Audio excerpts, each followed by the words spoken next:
Hey guys, how's it going? Welcome back and welcome to our first impression review on our new Squire Classic Vibe Stratocaster by Fender. This is their 60s series, they call it. Kind of all vintaged out. It's actually pretty nice. I like the design. So about this guitar, we do have a maple neck, rosewood fingerboard, medium jumbo frets, which is plus. I like jumbo frets. Medium or jumbo jumbos. The tuners are a vintage closeback style tuner, and these ones I gotta give them a roll and see how they do. I mean, I've really never had much good luck with this style of tuner before, so we'll see how they would do. A few people I've talked to said that they're okay. They seem to hold their own, so we'll see how they do for sure. I do think that this slotted style system is kind of neat compared to, you normally just have the hole through the peg to put your string. This is slotted, so it's just like drop it on and type of thing, so it makes for quicker string changes and getting them off a lot faster too. So that's kind of neat. We do have a synthetic bone nut, 3 Alnico 5 pickups. The pick guard is a 4-ply tortoise shell. Body's made out of alder. Typical 5-way switch for your Strat, 2-tone, 1 volume. The gloss finish is, they've listed as a gloss polyester finish. So, of course, they don't say if there's any special care or attention required, so we're just going to throw her into a regular cheap guitar stand and let her go from there. At least it's not that nitro finish, which, from what I hear, that stuff is a real pain in the neck as far as putting the guitars on stands.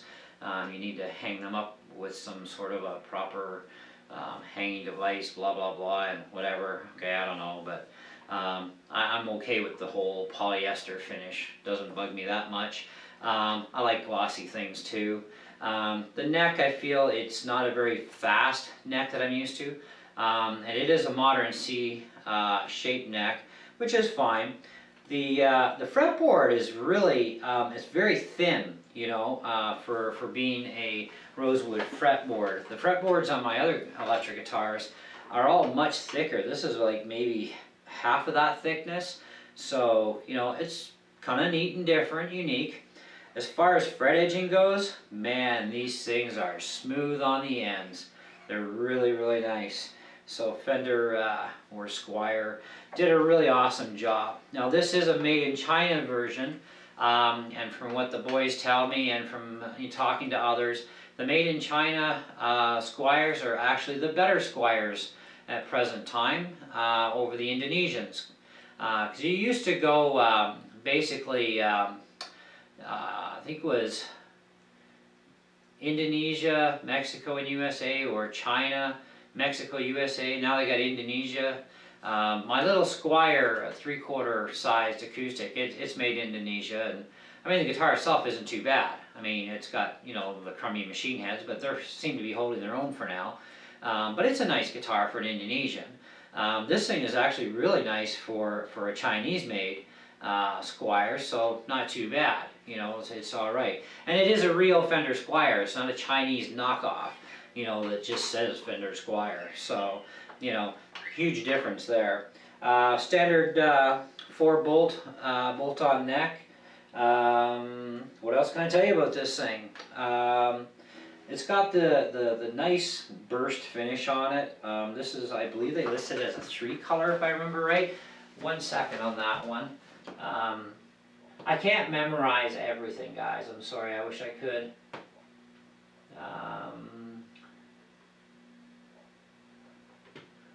believe they say on the main overview here. Yep, 3-color sunburst finish. That's the only thing I missed. Sorry I couldn't memorize that one. Maybe for next time. Because I will have a final thoughts review on this thing. I did a bit of a demo with it with the pedals I currently have.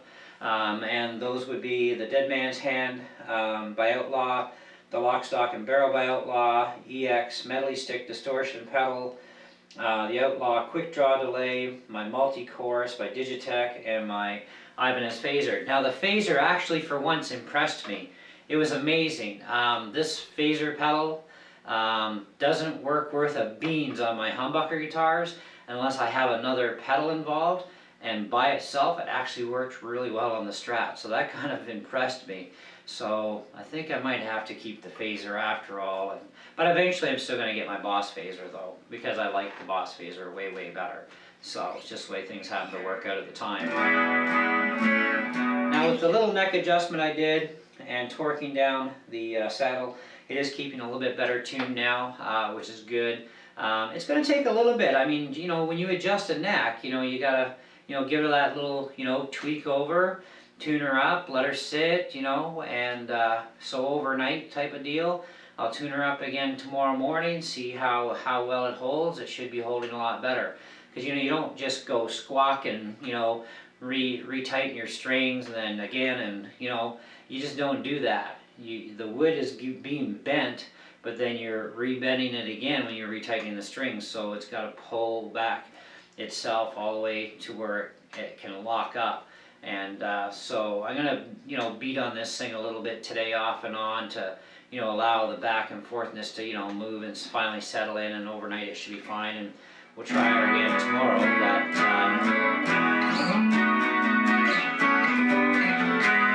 I gotta say I am pretty impressed with this thing. It is very nice on clean channels.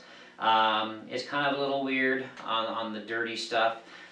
Just as a little bit of an example, my lock, stock, and barrel is actually quite throaty and deepy on a humbucker machine, and this is, you know, the same settings I use all the time, right?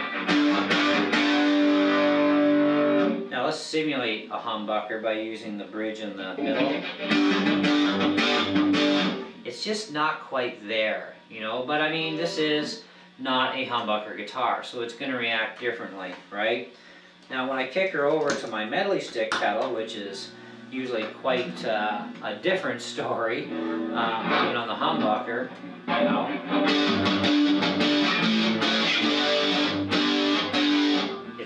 it's a lot nicer. It's more like the lock, stock, and barrel on the humbucker guitar, you know, it's kind of a different tone and feel, right? So, I mean, for a clean channel with just a chorus pedal in here,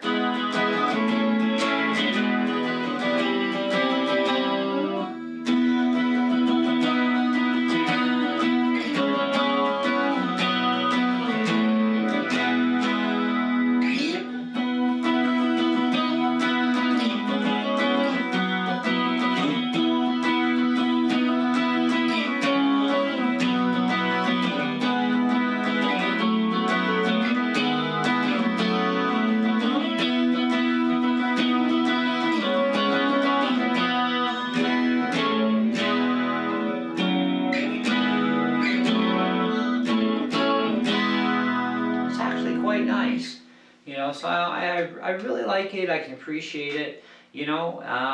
I think this is going to be, you know, a really good machine, especially now that I've got a little bit more pressure against that saddle at the back with the springs, and I've set the neck back a little bit. I'll find out tomorrow if I need to go any further, because I still do have some play space left. Not a lot, but I still have a little bit. I could probably notch it down, because I do like my guitar setup with an extremely low action. The lower I can get it and no fret buzz, the happier I am, because, you know, better for string bending too, right? And with medium fat jumbo frets, of course, or regular jumbo frets, you don't press down very hard to get good chords, you know, because if you do press down any further than what I am now, you actually raise the pitch, which is bad, you know. So, but I mean, if you need a vibrato on a string, you can do that. You can just go, you don't even have to touch your whammy bar, which is kind of cool. And I'm not a real massive fan of whammy bars anyways, but I'll use them here and there type of thing. But we'll see how things settle in. And like I said, I'm going to give these tuners a fair shot. I'll give them a chance to stay. But if they disappoint me in the end, we'll be ripping them off and throwing, you know, Grovers or some other brand on here that'll be, you know, much better and more to my liking of tuners. Because even when you're working with the whammy bar, if your tuners aren't that hot, then it's not going to stay in tune either, no matter how well everything's set up here. And right now, my intonation is pretty much about as bang on as it gets, you know. And even with the adjustments I've made, it didn't move my intonation at all, which quite surprised and impressed me. So, we're relying on these tuners to be, hopefully as good as some of the guys have said they are. But if they're not, who cares? They're just tuners. Rip them off, throw on some good ones, away you go. And then, everything's a little upgrade here and there, right? But otherwise, pretty impressed right now. As far as any kind of a star rating goes for now, I'm not willing to do that. I want to wait until the final thoughts and review.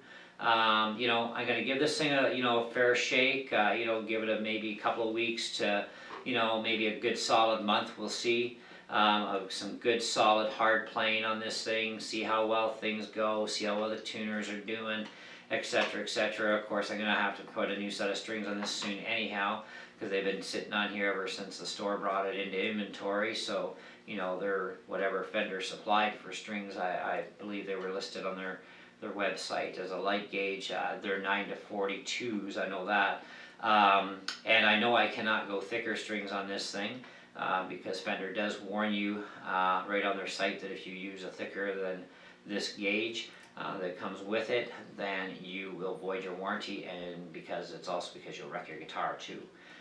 So this thing is built only for this gauge of strings, which is fine, and if you can go lighter, you'd be okay. But they definitely say nothing heavier than a 9 to 42 set, or they void your warranty, because it will wreck the guitar. And I thought, oh, that's the first time I've seen a warning from the manufacturer, but I love 9-gauge 9s to 42s anyhow, so your skinniest string is your 9, your thickest is your 42. So there you go. So in case you're kind of wondering the math on that, because some of you that watch my videos are newbies, so don't be afraid to ask questions either. But anyways, yeah, that's about it for now. So final thoughts and review on this thing will be, the recommendations. Do I think it was definitely 100% fair deal on the price, final star rating of quality, performance, blah, blah, blah, you know how it goes. And I'll give you all that info then. But for now, this is my, preliminary first impression review is what we're going to call this. And so far, so good. I'll give it that so far. Anyways, thanks guys. We'll catch you in the next video.